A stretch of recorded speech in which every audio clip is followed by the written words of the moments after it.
बात करते हैं श्रद्धा मर्डर केस की। आफताब ने श्रद्धा की हत्या के बाद इस हत्याकांड को छिपाने के लिए तरह तरह के हथकंडे अपनाए और पुलिस सूत्रों के मुताबिक कभी वो ब्रेकअप दिखाने के लिए हत्या के बाद उसके फोन से खुद के लिए पैसे भेजता, कभी श्रद्धा के चेहरे का मेकअप करता, कभी पागलपन का नाटक करता। लेकिन जब उसे लगा कि वो फंस रहा है तो सबूत मिटाने लगा, पुलिस को गुमराह करने के लिए तरह तरह की बातें बनाने लगा, जिसके बाद आफताब के नार्को टेस्ट के लिए पुलिस ने इजाजत मांगी है।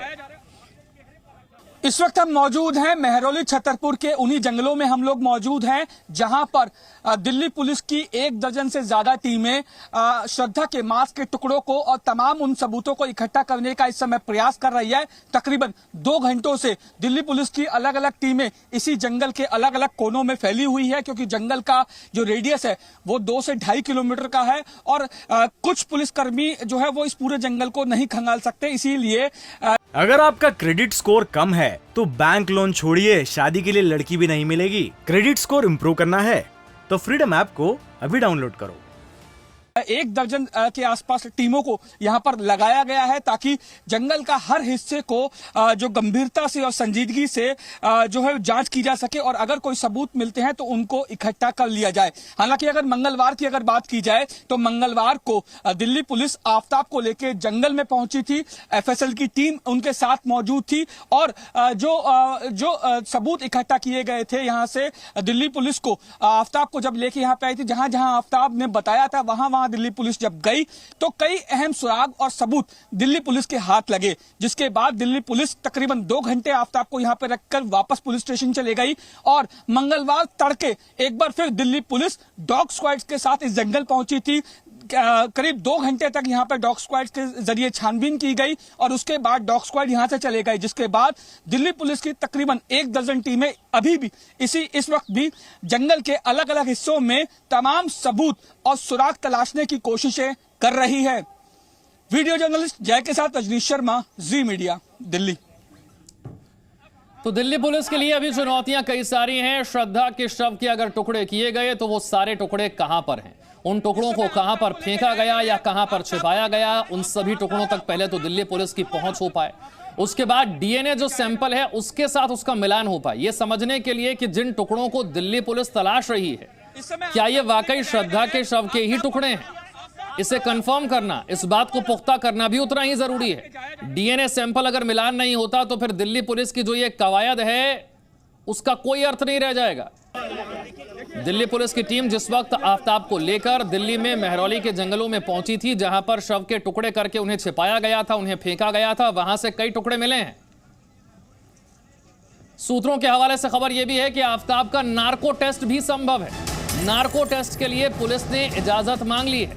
आफताब को जंगल लेकर जाएगी पुलिस एक बार फिर से। सूत्रों के हवाले से खबर यह भी है कि एक बार फिर से जंगल लेकर जाएगी, एक बार फिर से शव के टुकड़े तलाशे जाएंगे, लेकिन नार्को टेस्ट सच जानने के लिए बहुत अहम।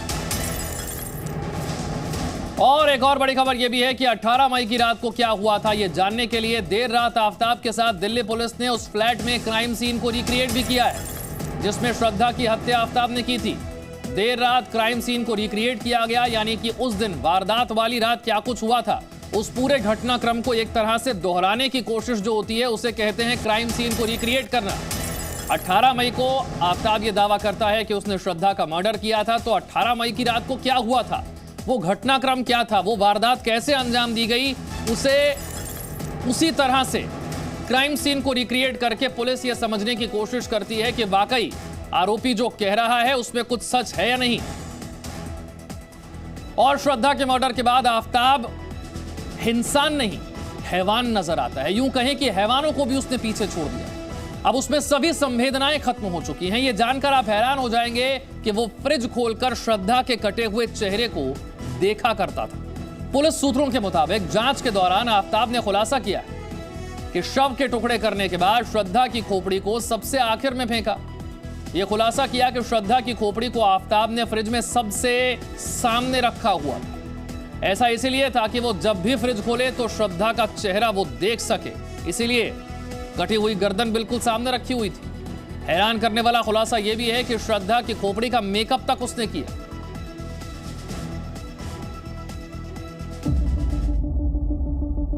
पहले आफताब ने श्रद्धा का मर्डर किया, फिर लाश को आरी से 35 टुकड़ों में काटा, फिर फ्रिज खरीदकर टुकड़ों को फ्रिज में रखा।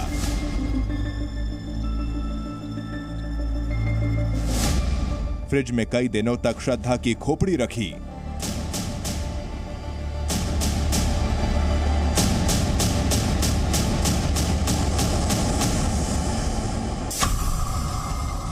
कई दिनों तक श्रद्धा के चेहरे को फ्रिज में बिल्कुल सामने रखे रहा और फेस का मेकअप भी किया। श्रद्धा के मर्डर के बाद आफताब इंसान की कैटेगरी से निकलकर हैवान बन चुका था, बल्कि यूं कहें कि वो हैवानों को भी पीछे छोड़ चुका था। अब उसमें सभी संवेदनाएं खत्म हो चुकी थीं। आप ये जानकर हैरान हो जाएंगे कि वो फ्रिज खोलकर श्रद्धा के कटे चेहरे को देखा करता था। पुलिस सूत्रों के मुताबिक जांच के दौरान आफताब ने खुलासा किया कि आफताब ने शव के टुकड़े करने के बाद श्रद्धा की खोपड़ी को सबसे आखिर में फेंका था। ये खुलासा हुआ है कि श्रद्धा की खोपड़ी को आफताब ने फ्रिज में सबसे सामने रखा था। ऐसा उसने इसलिए किया था ताकि वो जब भी फ्रिज खोले तो श्रद्धा का चेहरा देख सके। हैरान करने वाला खुलासा ये भी हुआ है कि आफताब ने श्रद्धा की खोपड़ी का मेकअप भी किया था। आफताब पुलिस के सामने कत्ल की इस कहानी को कबूल कर चुका था, लेकिन जैसे जैसे श्रद्धा मर्डर केस की जांच आगे बढ़ रही है, चौंकाने वाले खुलासे हो रहे हैं। ये खुलासे समझने के लिए काफी हैं। आफताब ने श्रद्धा का मर्डर अचानक नहीं किया, बल्कि उसने दिमाग में श्रद्धा को टुकड़े टुकड़े करने का प्लान बहुत पहले बना लिया था। और अब पुलिस श्रद्धा के कत्ल के सबूतों को एक एक करके तलाश कर रही है, और इस तलाश के हर मोड़ पर आफताब की दरिंदगी की एक नई कहानी मिल जाती है। और अब इन कहानियों को अमली जामा पहनाने के लिए पुलिस को आफताब के खिलाफ सबूतों की जरूरत है। दिल्ली पुलिस के सूत्रों के मुताबिक आफताब ने पुलिस को बताया कि उसने पहले भी कई बार श्रद्धा को जान से मारने की कोशिश की थी, लेकिन पकड़े जाने के डर से उसने कभी हिम्मत नहीं जुटाई, क्योंकि मुंबई में श्रद्धा के काफी दोस्त उससे लगातार मिलते रहते और उससे संपर्क में रहते थे। सूत्रों के मुताबिक श्रद्धा को आफताब पर हमेशा शक रहता था कि वो किसी और लड़की के साथ भी डेट कर रहा है, जबकि आफताब को लगता था कि श्रद्धा की जिंदगी में भी कोई दूसरा लड़का है। इस बीच पुलिस उस बद्री की तलाश में जुट गई है जो आफताब का दोस्त बताया जाता है। बद्री से आफताब की मुलाकात हिमाचल प्रदेश घूमने के दौरान हुई थी। दिल्ली में रहने से पहले आफताब और श्रद्धा हिमाचल प्रदेश घूमने गए थे। बद्री के कहने पर ही आफताब और श्रद्धा दिल्ली के छतरपुर में रहने आए थे। बद्री छतरपुर में ही रहता है और अपना कमरा लेने से पहले आफताब और श्रद्धा बद्री के कमरे में रुके थे। पुलिस को लगता है कि श्रद्धा हत्याकांड में बद्री कई अहम खुलासे कर सकता है। पुलिस को बद्री को लेकर कई अहम सुराग भी मिले हैं, और अगर वो हाथ आ गया तो शायद इस मर्डर के कई राज खुल सकते हैं। प्रमोद शर्मा, जी मीडिया, दिल्ली।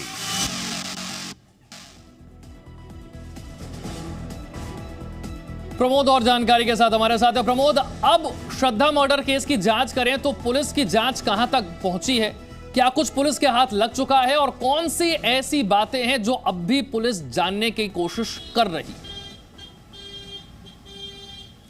बिल्कुल, अगर विशाल हम बात करें इस मर्डर केस को सॉल्व करना जितना आसान था, वहीं इस केस को कन्विक्शन तक ले जाना पुलिस के लिए सबसे ज़्यादा मुश्किल बनता जा रहा है, क्योंकि इस कत्ल से जुड़ी हुई जो अहम सबूत है वो अभी तक पुलिस नहीं जुटा पाई है। सबसे पहले तो श्रद्धा की आइडेंटिटी को इस्टेब्लिश करना, उसके उन बॉडी पार्ट को ढूंढना जिससे कि ये साबित किया जा सके कि श्रद्धा का कत्ल हो गया है। उस आलाए कत्ल को, यानी कत्ल करने वाले हथियार को, आरी को ढूंढना पुलिस के लिए बड़ी चुनौती बन गया है। और साथ में इससे जुड़े हुए तमाम जो सबूत है उनको जुटाना पुलिस के लिए काफ़ी मुश्किल हो रहा है, क्योंकि लगातार पुलिस जो है इसकी बातों पे विश्वास करके जहाँ जा रही है, पुलिस को कुछ नहीं मिल रहा। इसीलिए पुलिस जो है वो जल्दी इसकी नार्को एनालिसिस टेस्ट के लिए एक अर्जी लगाएगी, और इसकी वो टेस्ट कराने के बाद एक लाइन ऑफ इन्वेस्टिगेशन जो है वो पुलिस को मिल पाएगी।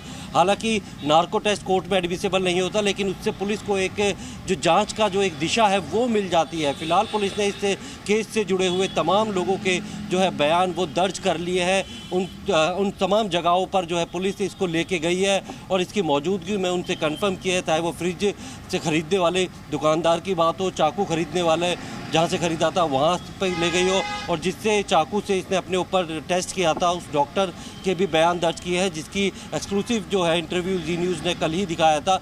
और उन तमाम लोगों के बयान लेने के बाद अब बिल्कुल कई ऐसी बातें हैं जो पुलिस अभी जानने की कोशिश कर रही है, और उन्हीं में से एक ये भी है कि श्रद्धा के शव के अगर वाकई इतने टुकड़े किए गए थे और वो टुकड़े महरौली के जंगलों में हैं, तो क्या वो बरामद हो पाएंगे? क्या वो इस स्थिति में होंगे कि उन्हें बरामद किया जा सके, पहचाना जा सके?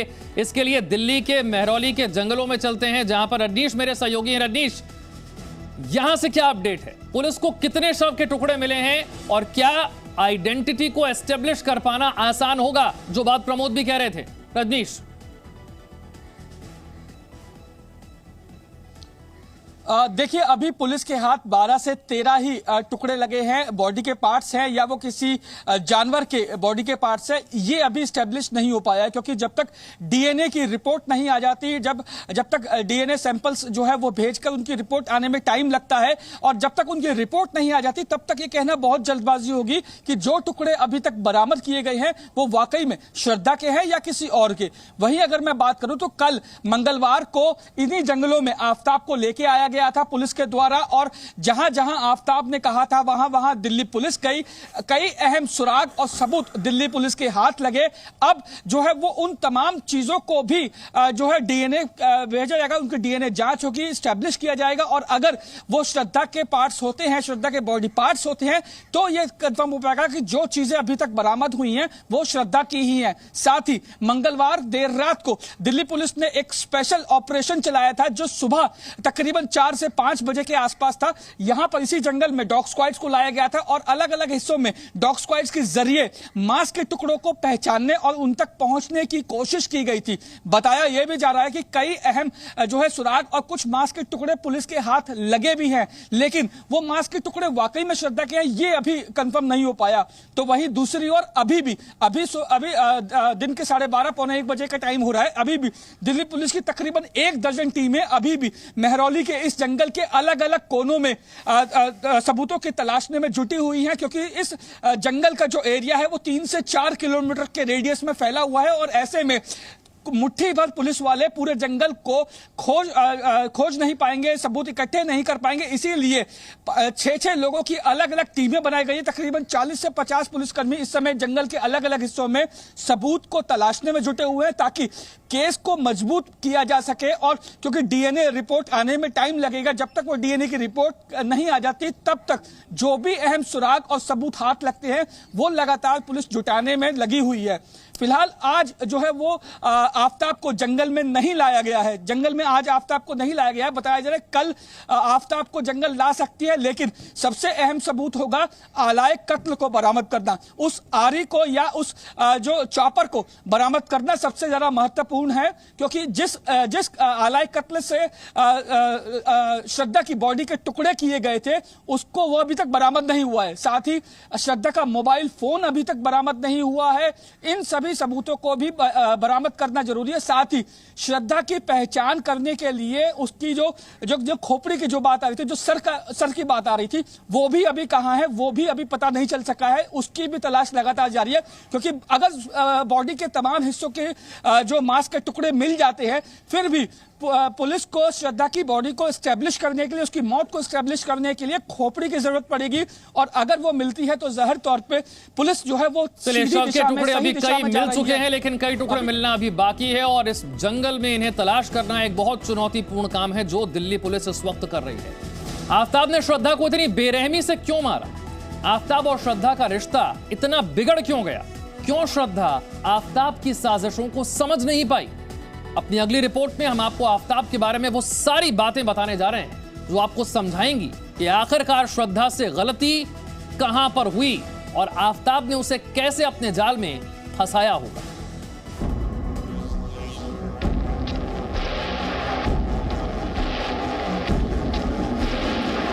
देश में इस वक्त सबसे ज्यादा नफरत के काबिल कोई व्यक्ति है तो उसका नाम है आफताब अमीन।